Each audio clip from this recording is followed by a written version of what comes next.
아가서 2장 16절부터 17절을 제가 읽겠습니다. 임은 나의 것, 나는 임의 것. 임은 날이 꽃밭에서 양을 치네. 날이 저물고 그림자가 사라지기 전에 나의 임이여 모루처럼 빨리 돌아와 주세요. 베데르산의 날랭 사슴처럼 빨리 오세요. 이 아가서는 이렇게 한 부분을 성경 본문으로 똑 잘라서 읽기에는 적합하지가 않습니다. 사실은 아가서 전체를 처음부터 8장까지 쭉 읽어야 하게 되는데 그러면 너무 시간이 많이 걸려서 제가 중요한 2절만 따로 읽어드렸습니다. 아가서를 이미 읽어보신 분들은 계시겠지만 그리고 또 이제 생각하셨겠지만 이 아가서는 그냥 읽으면 성경으로 66권 정경 안에 들어가 있는 성경으로 받아들이기도 좀 난감하고 또 이것을 하나님의 말씀으로 받아들이기에 좀 난해한 그런 성경입니다. 왜 그러냐면 이 아가서 전체 안에는 어떤 신앙적인 요소가 하나도 없어요. 하나님에 대한 호칭도 아예 없고 어떤 종교적인 그런 용어들도 전혀 없고 그러니까 성도의 신앙 고백이고 또 하나님의 계시라고 여길 만한 그런 내용이 아가서에 이렇게 읽어서 알 수 있도록 드러나 있지는 않습니다. 오히려 내용으로 딱 이렇게 살펴보면 한 남자와 한 여자의 좀 애절한 정말 티 하나 없어 보이는 그냥 간절하고 순수한 사랑의 고백들이에요. 그래서 연시라고 그러잖아요. 사랑하는 마음을 함께 고백해놓은. 더 심하게는 이 아가서 안의 내용을 더 자세히 살펴보면 이런 부분들도 막 묘사가 적나라하게 되어 있죠.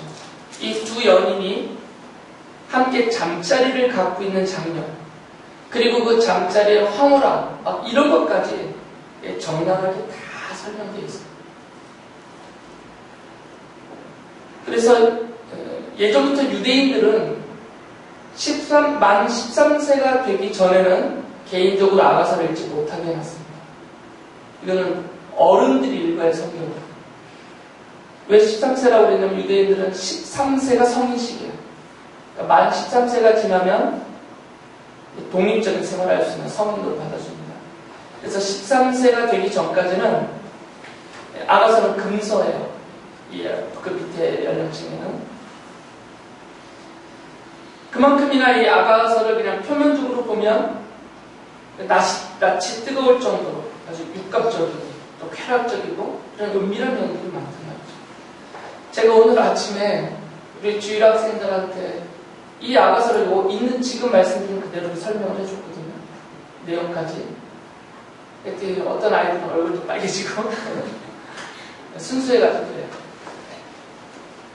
그러니까 그런 내용이 있어요. 그래서 이 아가서를 안 읽어보신 분들은 읽어보세요. 되게 좋습니다. 그리고 부부가 함께 읽으면 더 좋습니다. 다시 굳어졌던 사랑이 다시 녹아내릴 수도 있어요. 유대의 역사를 보면 그 주후 90년에 예루살렘이 멸망한 다음에 얌리아라는 곳에 종교 지도자들이 그쪽으로 모였거든요. 그래서 이 얌리아라는 곳에서 이분들이 유대의 지도자들 회의를 했어요. 그 회의에 중요한 주제들이 있었지만 그 중에 정말 중요한 게 하나가 무엇이었냐면 지금 우리가 갖고 있는 구약성경 39권을 이것만 하나님의 말씀이다라고 정경화를 했어요. 그러니까 그 전까지는 우리가 갖고 있는 이 39권 외에도 또 같은 권위와 조금의 차이는 있지만 성서적인 권위를 부여받고 돌려 읽었던 책들이 많이 있었는데 이제 그 중에서 엄선을 해서 이것만 하나님의 백성에게 주신 완전한 하나님의 말씀이다. 이것만 바른 성경이다 해서 정경이라고 딱 타이틀을 정해서 그 목록을 결정을 했어요. 그게 39권입니다. 우리가 지금 갖고 있는. 물론 이제 개수는 좀 다르죠. 우리가 갖고 있는 건 상하로만 잘라놨지만 이분들의 성경에서는 상하가 안 나눠져 있어요. 역대기, 열왕기 이렇게 돼 있거든요. 상하가 안 나눠져 사무엘 이런 식으로. 그러니까 권수의 차이는 좀 있지만 내용은 똑같아요. 그런데 그 39권 정경화하는 그 작업에서 이 아가서가 어떤 반대도 없이 정경으로 그대로 받아들여졌어요. 내용상으로 보면 이게 정경으로 들어갈 만하지는 않거든요. 그냥 읽으면. 그냥 사랑하는 연인들의 시니까. 그럼에도 불구하고 유대인들이 이것을 정경으로 받아들였습니다. 아무런 의심 없이, 반대 없이. 그리고 실제로 이 아가서의 내용을 이들이 출애굽의 연장선에서 출애굽을 기억하게 하는 명절이 6월절이거든요. 그래서 가정에서 6월절을 지키면서 6월절 만찬을 합니다. 마지막에. 그 6월절 만찬 자리에서 부모가 온 가족을 모아놓고 아가서 전문 말고요. 아이들이 들으면 안 되는 부분들이 있으니까 그 중에서 일부분을 추려서 그 아가서의 일부분을 온 가족이 함께 읽어요. 지금까지도.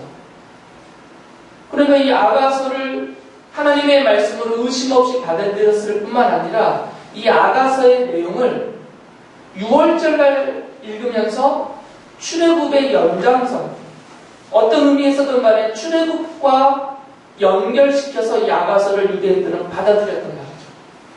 그러니까 이 아가서 안에 그렇게 연결시킬 만한 요소가 이 속에 마치 복선처럼 들어가 있다, 깔려있다 이렇게 된 것이에요. 왜 이분들이 이렇게 아가서를 의심 없이 아무런 거부감 없이 받아들일 수 있었냐면 유대인들이 성경을 해석하는 방법 중에 하나가 뭐냐면 풍유적 해석이라는 것이 있어요. 풍유적. 다른 말로 하면 우화적이라고 표현을 쓰죠. 수빈아, 우화 그러면 제일 먼저 생각나는 거 뭐 있어? 우화. 무슨 우화 그러잖아. 이자로 시작하는 거. 그렇지. 우리가 이솝 우화 이런 거 알잖아요. 그 이솝 우화 이렇게 읽어보면 거기에 등장하는, 물론 사람도 등장하지만 대부분이 동물들이 대부분이 등장하잖아요. 의인화되어서. 그러니까 이솝이 이 이솝 우화를 쓰면서 동물들 이야기를 하는 것이 아니라 앞에는 동물들이 드러나지만 사실은 사람 이야기를 하고 있는 거거든요. 이걸 우화라고 그래요. 그것을 다른 말로 하면 풍유라고도 하고요. 그래서 유대인들이 성경을 해석하는 방법 중에 하나가 이 풍유적 해석, 우화적 해석인데 아가서를 이분들은 우화적으로 해석을 했어요. 풍유적으로. 그래서 이 아가서의 두 주인공, 한 명은 왕이에요. 그 왕은 누굴까요? 솔로몬이에요. 아가서에서 밝혀요. 그 왕, 솔로몬이죠. 이 왕은 하나님을 가리키고 이 솔로몬 왕이 정말 사랑했던 그 대상이었던 그 여주인공 슐람미 여인은 이스라엘, 바로 우리다. 이렇게 받아들였던 거죠. 그래서 왕 또는 솔로몬 또는 남자 그런 자리에다가 하나님을 대입을 하고 이 슐람미 여인이 등장하는 장면에다가 이스라엘 또는 나를 집어넣으니까 그렇게 넣어서 아가서를 읽으니까 이 아가서가 나 뜨거운 이야기가 아니라 나를 향한 하나님의 엄청난 사랑으로 받아들여지는 것이고 이 믿음의 선배들이 보여주었던 하나님을 향한 그 순수한 사랑, 이 사랑의 교제, 사랑의 오감, 이것이 아주 분명하게 드러난 거죠. 유대인들은 그렇게 아가서를 받아들였어요. 그러니까 의심하지 않았죠, 아가서에서.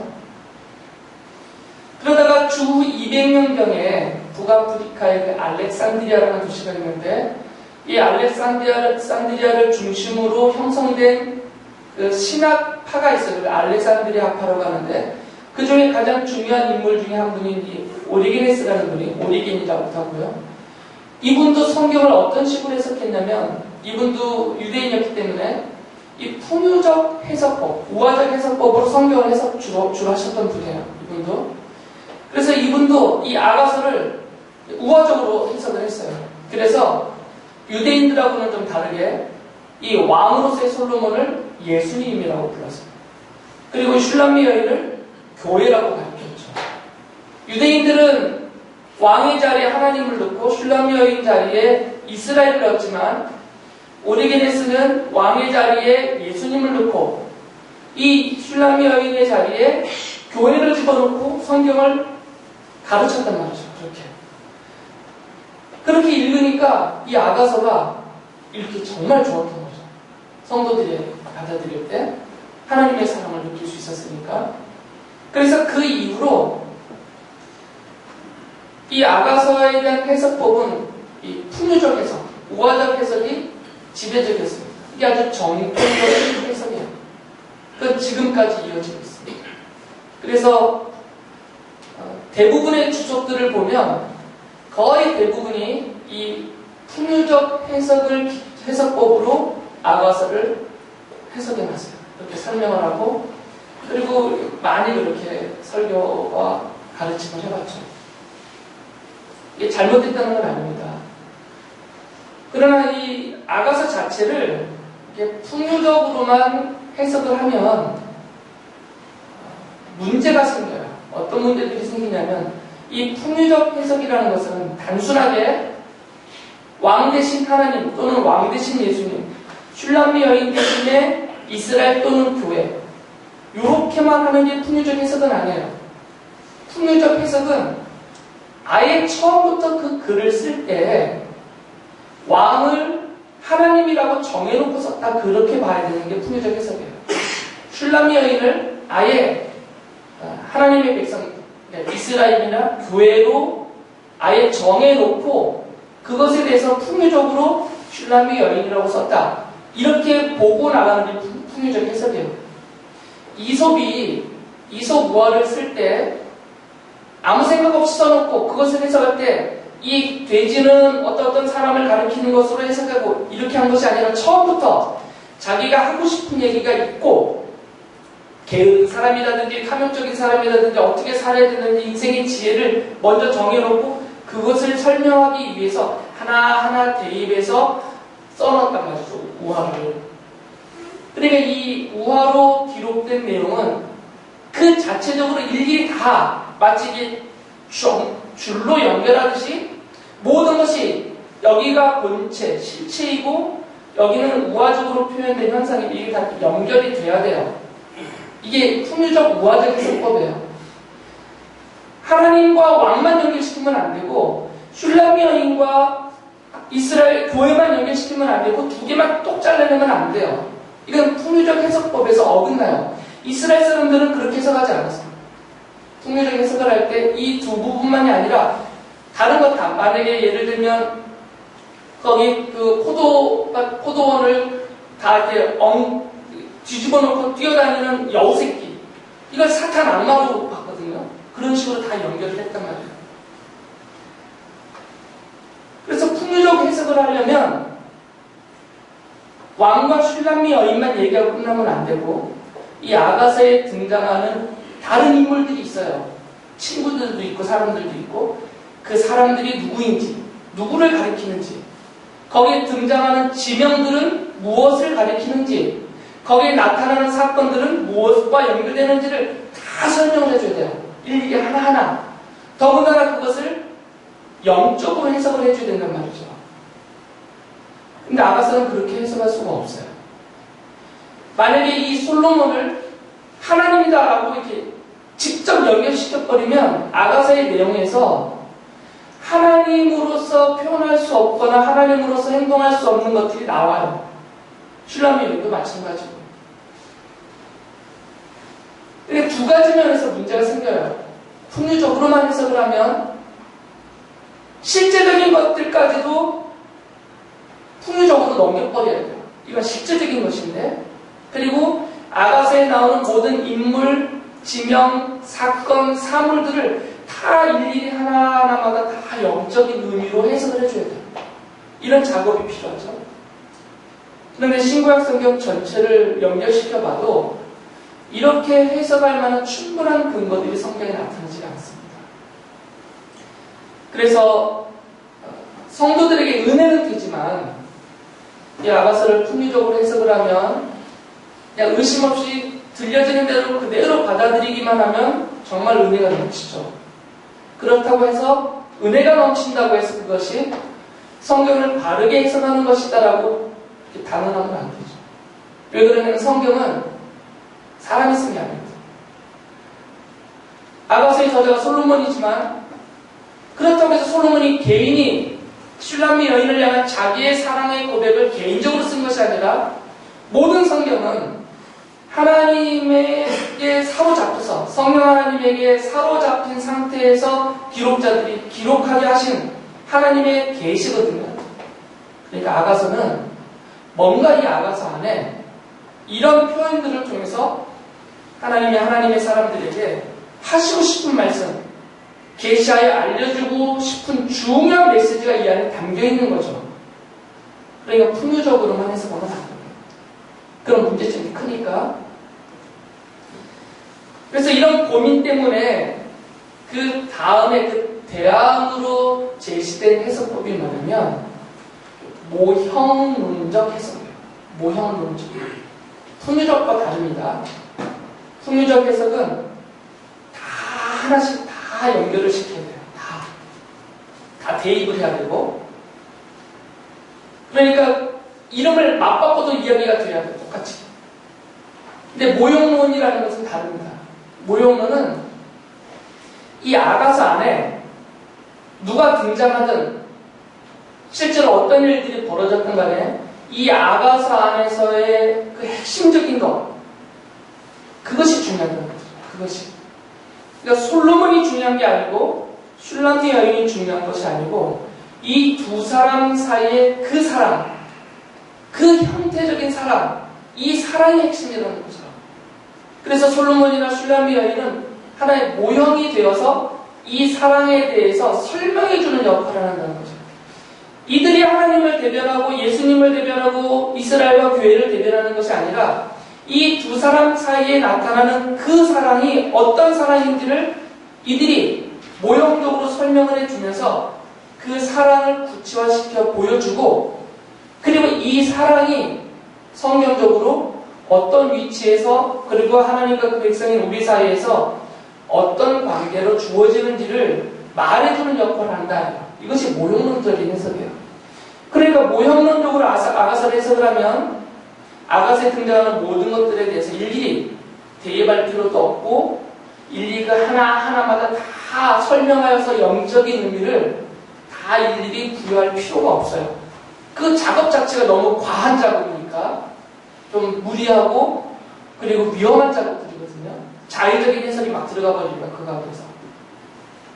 그래서 이 모형론적인 이 해석법을 대안으로 제시했고 그 이후로 이 모형론적인 해석법이 받아들여지고 있어요. 물론 여전히 우화적인 해석을 사용하시는 분들이 여전히 많습니다. 그러나 좀 더 고민하시는 분들은 이제 모형론적인 해석으로 많이 전환하시고 계세요. 제가 이 설명을 몇 년 전에 아가서 설교할 때 한번 해드린 적이 있어요. 근데 그 이후로 다른 어떤 연구 결과가 아직까지는 나오지 않아요. 더 적합하고 더 좋은 해석법이. 그래서 현재까지는 잠정적으로 이 아가서를 해석할 때에는 이런 모형론적인 해석법이 더 안전하고 더 좋다라고 결론을 내립니다. 그래서 저는 이런 모형론적인 해석에 기초해서 아가서를 설명해 드리려고 해요. 여지껏 서론한 것처럼 되어버립니다. 그러나 중요한 것은 성경 해석법입니다. 성경을 내가 볼 수 있는 눈만 가지면 설교 안 들어도 돼요. 그 정확한 눈만 가지면 본인이 읽고 본인이 해석하면 됩니다. 근데 저는 늘 설교 시간에 그걸 도와드리는 일을 하잖아요.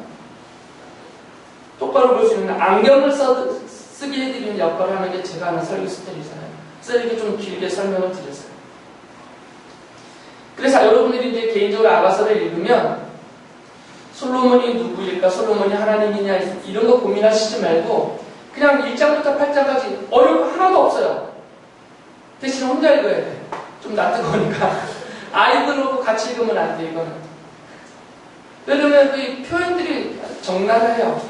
예를 들면 솔로몬은 이 슐람미 여인에 대한 자기의 사랑을 완전히 쏟아냈는데 그가 사랑을 얘기하면서 이 여인이 얼마나 아름다운지를 묘사를 해요. 얼마나 사랑스러운지를. 이렇게 사랑스러운 모습을 묘사할 때 눈동자는 어떻고 머릿결은 어떻고 목은 어떻고 하다가 가슴은 어떻고 제가 손동작을 해서 온몸을 다 설명해요. 온몸.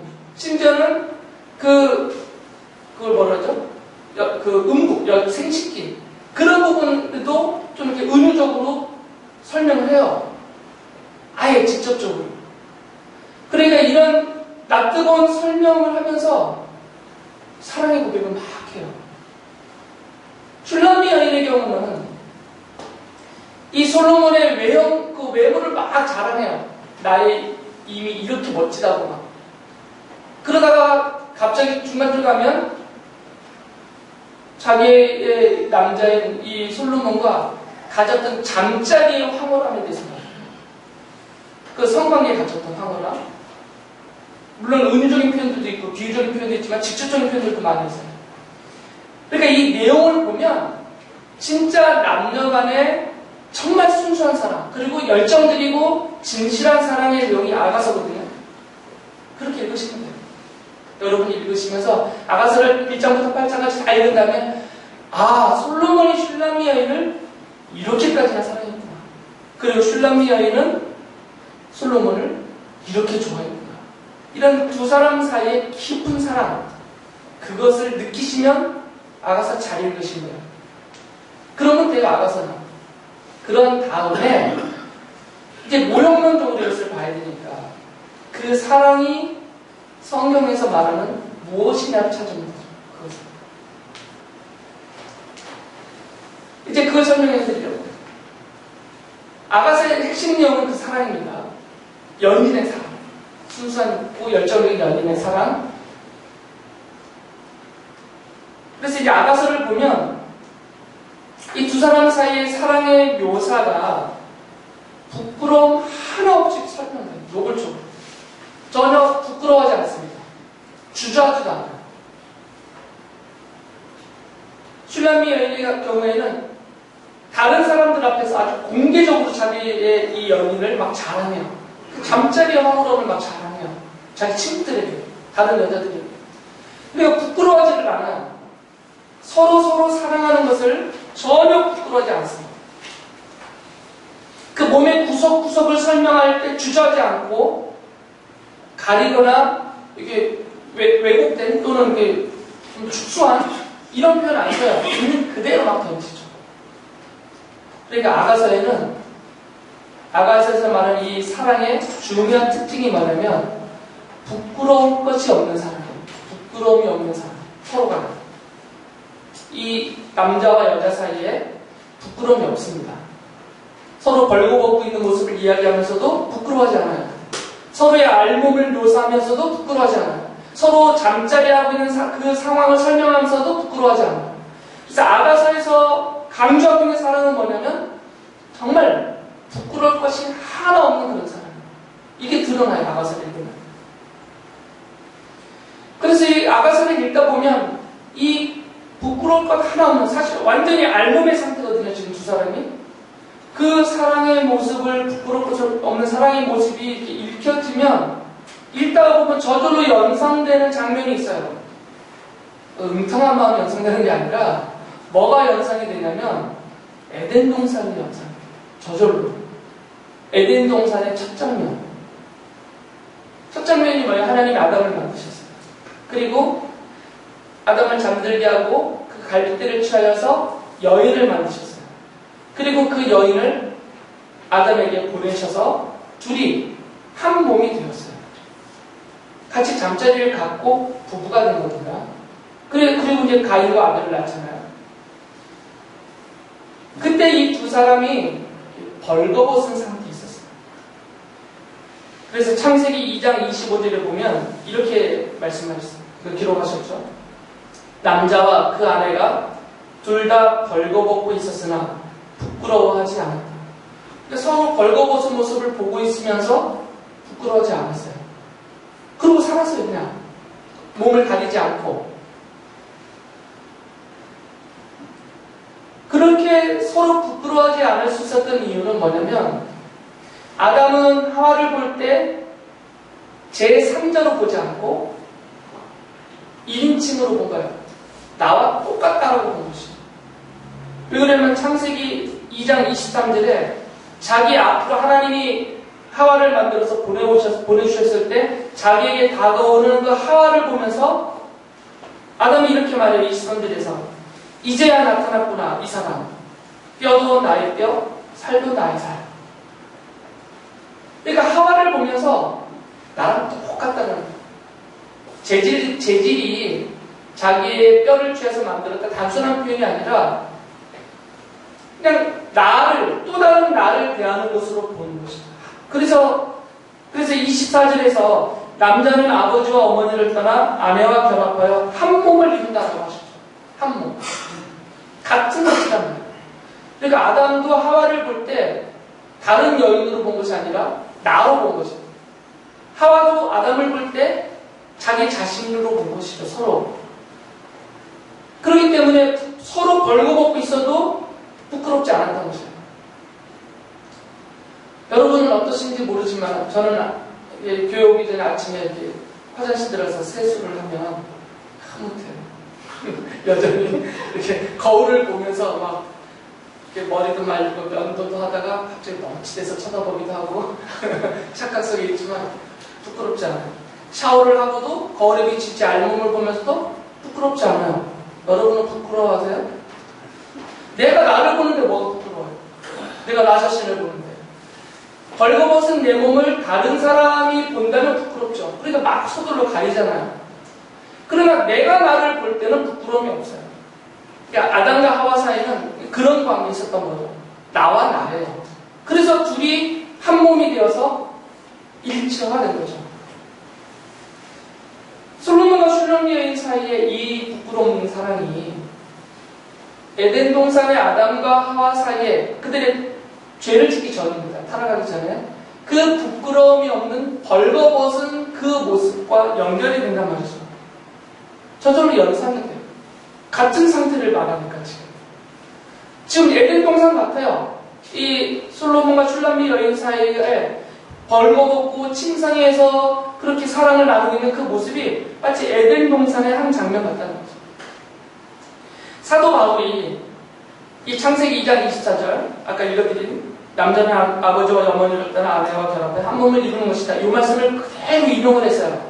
글자를 안 틀리고 그대로 인용해서 에베소서 5장 31절에 이것을 인용한 다음에 그 다음에 바로 뒤어 32절에 이렇게 말해요.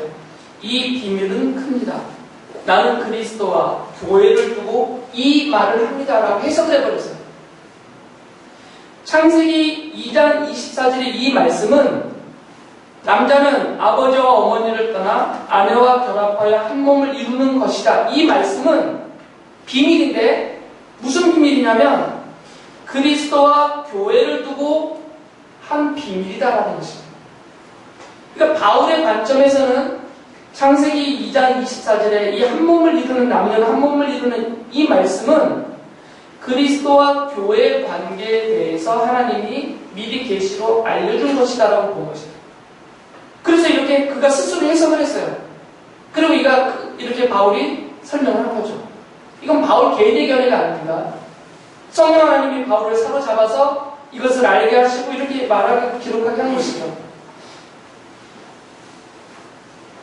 그러니까 이 바울의 말을 그대로 따른다면 이 에베소서 5장의 말씀을 그대로 따른다면 창세기 2장 24절은 단순하게 결혼에 대한 이야기가 아니고 이건 단순히 남녀의 결혼 그리고 결혼의 주례 때 쓰는 성경 본문으로 단순히 쓰는 그런 구절이 아니라 그건 계시예요. 무엇에 대해서 미리 하나님이 계시로 알려주신 것이냐면 장차 그리스도가 오셔서 교회와 유치 그 관계 그 사랑의 관계에 대해서 미리 하나님이 아담과 하와를 만드셔서 예고편으로 예표로서 이 두 사람 사이의 사랑을 미리 알려주셨다는 것이죠. 그리고 그 중간에 아가서가 있는 거예요. 지금 그 중간에 창세기 2장 24절에서 보여주신 그 그리스도와 교회에 대한 계시를 아가서가 다시 한번 또 표현하고 있어요. 그리고 신약 성경에 와서 사도 바울이 그것을 그대로 해석해주고 있어요. 그래서 그리스도와 교회에 대한 비밀이다. 그러니까 아가서만 똑 빼서 해석할 수가 없다는 거죠. 창세기 2장 24절과 에베소서 5장 32절 이 말씀과 연결을 시켜야 돼요. 이렇게 보면 좀 더 근본적으로 나가서 하나님이 왜 아담을 만드셨는가? 왜 하와를 만드셨는가? 그 이유를 짐작할 수 있게 됩니다.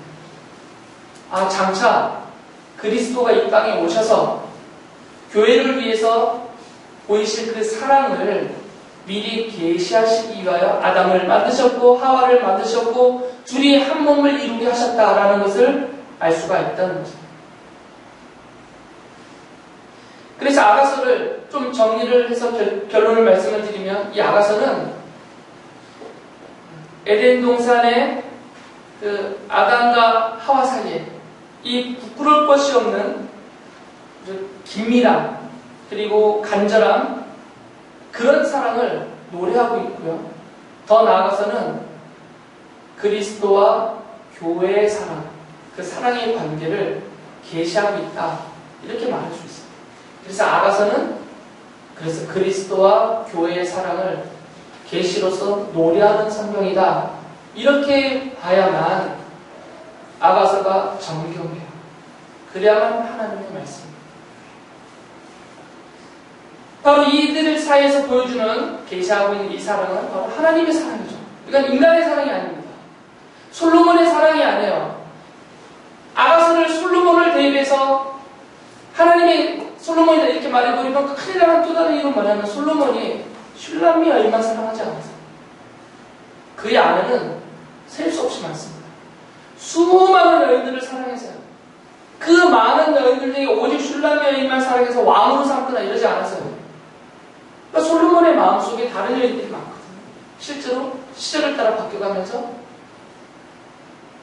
그러니까 이 아가서에서 말하는 사랑은 솔로몬 개인의 사랑이 아니라 이것을 모형문으로 빼서 바로 하나님의 그 사랑을 아담과 하와 사이에 에덴 동산에서 그들을 창조하실 때 그 안에 담아두신 그 사랑 이 사랑이 어디서 왔겠어요?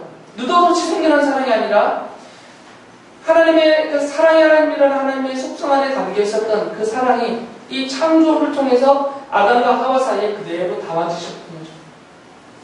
이것이 아가서에서 드러나고 그리스도의 십자가에서 것이 분명하게 밝혀지는 거죠. 이 하나님의 사랑을 아담의 범죄 이후에 사람들이 왜곡시켰죠. 변질시키거나 왜곡시켰어요. 그래서 아주 퇴폐적인 사랑으로도 막 바꿔버리기도 하고 심지어는 변태적인 남녀간의 사랑뿐만 아니라 변태적인 사랑으로도 바꿔버리고 또 이기적이고 계산적이고 상대적인 그런 사랑으로 전락시켜버렸지만 근본적으로 사랑이란 자체는 사람에게서 나오거나 땅에서 나온 것이 아니라 이 땅에 아무것도 없었으니까 온 우주가 창조되기 전에 하나님 안에 있는 것이죠. 이 사랑이라는 속성 자체는 개념과 속성 자체는 하나님의 것이에요. 하나님의 사랑이고 그것이 창조를 통해서 인간에게 투영되고 들어온 것이죠. 근데 이것을 사람들이 죄를 짓고 변질시키거나 파괴하거나 별것 없는 것으로 전락시켜버렸단 말이에요.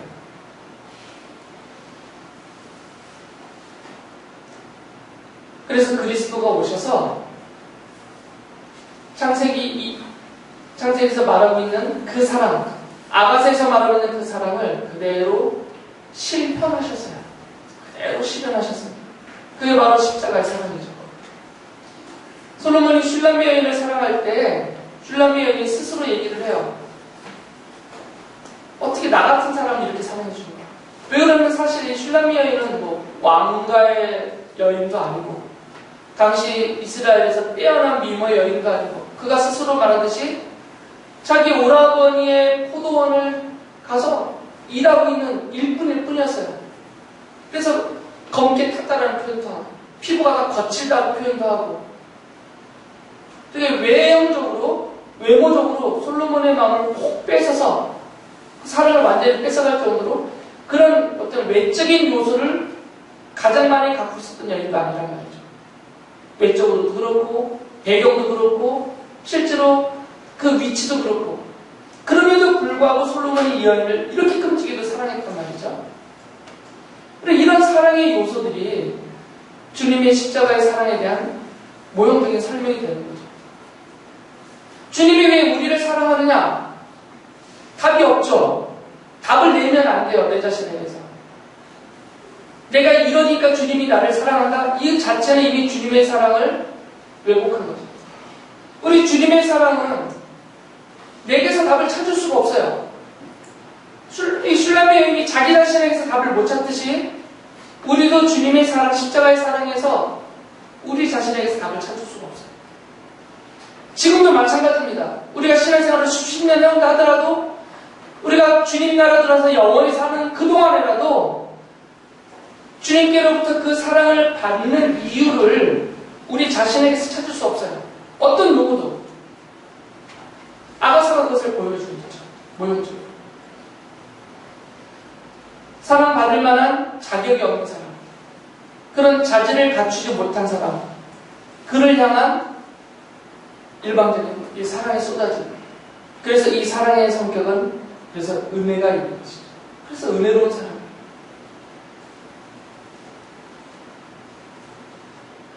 주님이 십자가에서 죽으시면서 그 피를 쏟으시고 그 피가 우리를 이렇게 씻고 덮고 가려버렸어요. 예전에는 하나님 앞에 우리는 부끄러워서 설 수 없었습니다. 죄 때문에. 나의 악함 때문에. 하나님의 낯을 피해야만 살 수 있었어요. 그 앞에 가까이 설 수 없었어요. 원래 우리는 다. 부끄러울 것이 많은 죄인들이기 때문에. 그러나 이제는 하나님 앞에 부끄러울 것이 없는 자로 섭니다. 이유는 뭐냐면 주님의 보혈이 그 모든 부끄러움을 다 씻으시고 덮어주시고 가려주셨기 때문에. 그래서 하나님이 우리를 보실 때 우리의 허물, 우리의 부끄러움의 요소들 이런 걸 하나도 안 보시는 거죠. 솔로몬이 슐라미 여인을 볼 때 오직 그 마음의 안에 있는 순수한 사랑으로만 서로 교감이 된 것처럼 하나님께서 우리를 이렇게 드러나는 외적인 것을 보지 않습니다. 그 은혜로운 사랑이 우리에게 임하는 것이죠. 바로 이 사랑의 관계를 에덴 동산에서 계시로 보여줬던 그 사랑의 관계를 주님의 십자가가 실현하고 회복하고 완성하시는 거죠. 바로 그게 천국이죠. 바로 그게 하나님의 나라의 삶입니다. 그래서 이 아가서는 우리에게 이것을 알려주는 구원과 회복의 메시지. 그래서 감사하죠, 이 아가서. 이 아가서의 마지막 구절과 성경의 맨 마지막 요한계시록 22장 21절로 끝나지만 그 송영이니까 빼고 20절이 맨 마지막이거든요. 22장 20절이 같아요. 글자는 같지 않지만 그 의미와 내용은 같습니다. 요한계시록 22장 20절에서 주님께서 교회에게 말씀하셨어요. 그렇다, 내가 이제 속히 가겠다. 지금 어디서 말씀하시냐면 십자가에서 죽으시고 부활하시고 승천에 계신 하나님의 그 보좌에 계신 우리 주께서 교회를 향해서 하신 말씀이에요. 내가 속히 가겠다. 그러자 그 주님의 말씀을 받는 교회가 뭐라고 대답을 했냐면 아멘 주 예수여 오시옵소서라고 대답했어요. 그냥 오시려면 오시고 말려면 말려가 아니라 앞에 아멘이 붙인 것은 이 진실함과 진심이에요. 그러니까 진심으로 고대하고 기다리는 거죠. 주님 약속하신 대로 속히 오시옵소서. 기다리는 이 고대함이 담겨져 있는 말씀이에요. 근데 아가서 맨 마지막 절이 보면 8장 14절이에요. 거기 14절에 이 슐라미 여인이 자기를 어떤 이유 때문에 떠나 있는 자기의 임, 솔로몬이죠. 솔로몬을 기다리고 있습니다. 간절함으로 기다려요. 그러면서 그가 이렇게 말하죠. 이미여 노루처럼 빨리 오세요. 향내에 그윽한 이 산의 어린 사슴처럼 빨리 오세요. 노루와 사슴은 잘 달리는 동물로 받아들여지기 때문에 그러니까 느린 동물이 아닙니다. 빠른 동물. 빨리 오세요. 이 여인이 왕을 기다리고 있습니다. 간절한 마음으로 기다리고 있고 빨리 오시라고 이렇게 기다리고 있어요. 이 의미, 이 내용이 같아요.